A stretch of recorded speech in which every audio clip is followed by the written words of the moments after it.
সবাই কেমন আছো? আশা করি সবাই ভালো আছে। আজকে ক্লাস হচ্ছে আমাদের ব্যাংকিং ও বীমা তত্ত্ব আইন নিয়ে। এটার আমরা হচ্ছে আজকে তৃতীয় ক্লাস। তো হচ্ছে সম্পূর্ণ ক্লাসটা আমাদের হচ্ছে ইউটিউব চ্যানেলে দেওয়া থাকবে, তোমরা অবশ্যই দেখে আসবে। আশা করি তোমাদের এই অঙ্ক ক্লাস করলে প্রাইভেট পড়তে হবে না।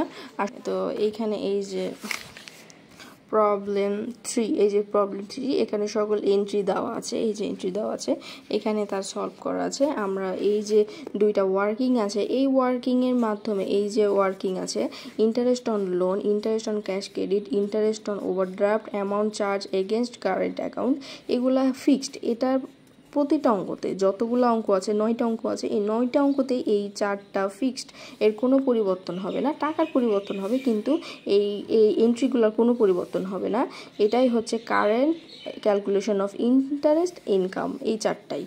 আর হচ্ছে interest paid on deposit on borrowing, এই দুইটাই fixed. Interest on fixed deposit, interest on saving deposit, এই দুটাই ফিক্সড। টাকার অ্যামাউন্টের পরিবর্তন হবে। তো সম্পূর্ণ ক্লাস করতে তোমরা অবশ্যই আমার ইউটিউব চ্যানেল ভিজিট করবা।